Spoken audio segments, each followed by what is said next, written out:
बिस्मिल्लाहिर्रहमानिर्रहीम।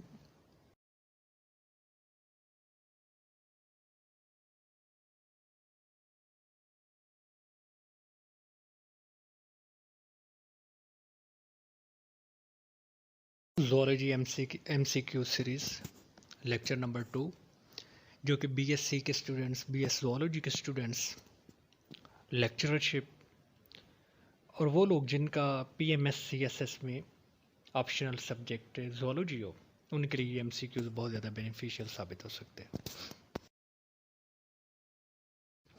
Let's start it. Who is the author of essay on the principle of population? Thomas Malthus is the correct answer. जो इस theme है इसके assess का, वो ये है कि पॉपुलेशन के इंक्रीज होने से लेबर भी इंक्रीज होती जा रही है, और लेबर के इंक्रीज होने से वेजेस कम होती जा रही है, जिसकी वजह से पॉवर्टी में इजाफा होता जा रहा है। यानी इसका ये मतलब है कि पॉपुलेशन के इंक्रीज होने से गुर्बत में भी इजाफा होता जा रहा है। यानी इसका एक अपना पर्सपेक्टिव है। अब जस्ट लाइक देखें, चाइना के अंदर देखें, इंडिया के अंदर देखें, आपको चीप लेबर मिल जाती है, जिससे प्रोडक्ट्स जो होती हैं वो भी चीप, यानी उनकी कीमत इतनी ज़्यादा नहीं होती। यही वजह है कि चाइना की चीज़ें आपको आसानी से मिल जाती हैं। तो उनका एक अपना पर्सपेक्टिव है, लेकिन जो बिजनेसमैन होता है उसको तो एक बेनिफिट ही मिलता है। थॉमस की ये थ्योरी जो है, ये बहुत ज़्यादा मशहूर है पॉपुलेशन के हवाले से। ज्योग्राफी में भी हम इसकी स्टडी करते हैं। Who is not true about Hardy Weinberg theorem? अगर जो ऑप्शन नंबर सी है, इसमें हम इंडिविजुअल्स कैन नॉट कर दे, यानी यहाँ पर अभी लिखा हुआ है कि इंडिविजुअल्स कैन माइग्रेट इंडिपेंडेंटली। अगर हम कर they individuals can not migrate independently, तो ये चारों ऑप्शन ठीक हो जाएंगे। लेकिन क्योंकि यहाँ पर लिखा हुआ है इंडिविजुअल्स कैन माइग्रेट इंडिपेंडेंटली, तो ये according to Hardy Weinberg theorem ये ठीक नहीं है। बाकी तीनों उसके पॉइंट्स है, और ये चौथा पॉइंट भी उस वक्त ठीक हो जाएगा, यानी इसका एक पोस्टुलेट बन जाएगा जब यहाँ पर हम कैन नॉट कर देंगे। उसके बाद number third, dash is the measure of tendency for gene frequencies to change through mutations, और इसका जो करेक्ट आंसर है वो है म्यूटेशन प्रेशर। अब देखें, इस पर थोड़ा गौर करें। वो कहते हैं कि जीन फ्रीक्वेंसीज, और ये एक टेंडेंसी है, यानी इंक्लाइनेशन है, यानी जितनी आने वाली पॉपुलेशन है उनके अंदर एक चेंज आती जा रही है। जब म्यूटेशन के थ्रू आने वाली तमाम जनरेशन के अंदर एक चेंज आती जा रही हो जीन फ्रीक्वेंसीज के अंदर, जब हम उसको मेजर करेंगे तो वो क्या कहलाएगा? म्यूटेशन प्रेशर कहलाएगा। उसके बाद नंबर 4 देखें, dash occur when individual at one phenotypic extreme are at disadvantage compare to all other individuals in the population. तो इसका जो करेक्ट आंसर है वो है डायरेक्शनल सिलेक्शन। अब एक एग्जांपल से इसको स्टडी करते हैं। जो ही इंडस्ट्रियल इरा का आगाज़ हुआ ब्रिटिश के अंदर, तो वहाँ पर मॉथ्स रहती थी। अब उनका जो कॉमनली वहाँ पर दो तरह के कलर पैटर्न थे, एक ब्लैक था और दूसरा ग्रे था। 95% ग्रे थे और 5% ब्लैक। लेकिन इंडस्ट्रियल रेवोल्यूशन की वजह से पोल्यूशन में इजाफा हुआ, जिसकी वजह से जो एक प्लांट्स के स्टेम थे या दूसरी जो हैबिटेट वगैरह थे, उनका ग्रे से ब्लैक कलर होना शुरू हो गया। अब जो मॉथ जिनका कलर ये वाला ग्रे था, एक ब्लैक बैकग्राउंड की वजह से आसानी से वो प्रीडेटर का शिकार बन जाते थे। इनकी तो नस्ल ख़त्म होना शुरू हो गई।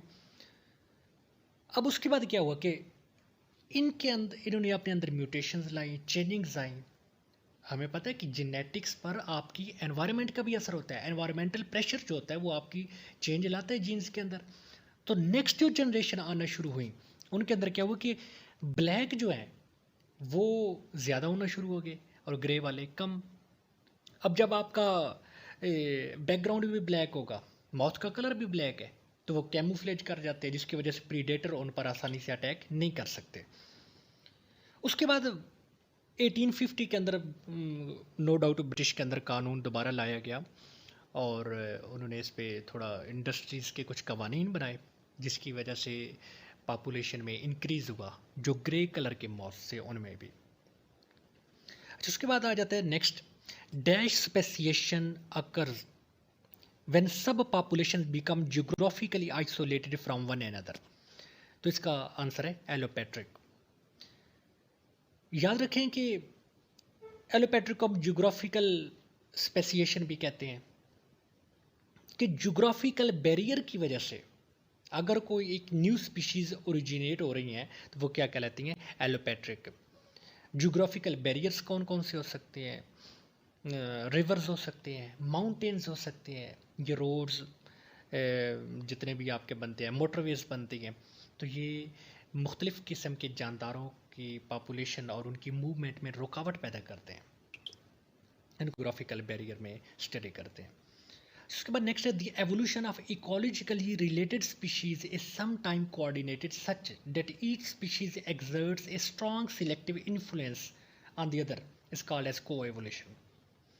अब को दो चीज़ें, यानी दो की को कॉपरेशन, कोऑपरेटिव, को कंपनी, यानी एक से ज़्यादा चीज़ें इन्वॉल्व हैं, एक से ज़्यादा स्पीशीज़ इन्वॉल्व हैं यहाँ पे। एक एग्जांपल से पहले देखिए, आपने देखा होगा कि मुख्तलिफ़ किस्म के इंसेक्ट्स, हनी बीज, बटरफ्लाइज, इवन के बर्ड्स, वो प्लांट्स के जूस को सक करते हैं फ्लावर से। अब एक बेनिफिट उठा रही है, एक स्पीशीज़ बेनिफिट उठा रही है। अब प्लांट्स को क्या बेनिफिट है, उनके जो पोलन ग्रेन्स होते हैं वो इन इंसेक्ट्स के विंग्स के साथ, इनकी लेग्स के साथ अटैचमेंट हो जाती है उनकी, और डिस्पर्स होते हैं, यानी पोलिनेशन का प्रोसेस होता है। तो दोनों जो पॉपुलेशंस है, दोनों जो स्पीशीज हैं सॉरी, वो एक दूसरे पर एक प्रेशर एक्सर्ट कर रही हैं, दोनों का एक दूसरे के साथ एक कोऑर्डिनेशन है। इसको हम किस में स्टडी करते हैं, को एवोल्यूशन में। उसके बाद next, all the attributes of an animals lifestyle are studied in nature. जितनी भी एक्टिविटीज़ होती है किसी जानदार की, उसका रिप्रोडक्शन का प्रोसेस, उसका हैबिटेट, उसका शेल्टर, उसका फूड का गैदर करना, ये तमाम हम किस में स्टडी करते हैं, नेचर के अंदर स्टडी करते हैं। उसके बाद Canis familiaris is the scientific name of dog. आप इसको कैनाइन से याद रखते हैं, ठीक है। उसके बाद आप इसको कार्निवोर्स, ठीक है, dog. Next, characters that have arisen since common ancestry with the outgroup are called as, इसका जो करेक्ट ऑप्शन है वो ऑप्शन नंबर डी है, यानी ए और बी दोनों है। इसको थोड़ा सा समझिएगा।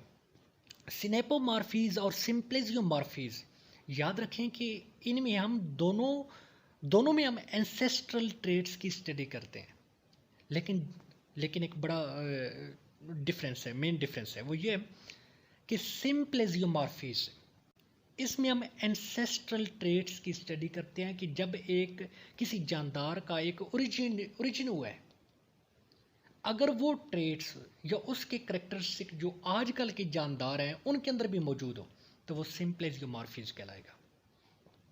यानी वो ट्रेट जब किसी एक लाइफ की इब्तिदा हुई है, अगर किसी हम एक ट्रेट की, जस्ट लाइक हम ये कहते हैं वर्टिब्रल कॉलम, वर्टिब्रेट्स का जब ओरिजिन हुआ तो वर्टिब्रल कॉलम उस वक्त भी मौजूद थी और आज भी है।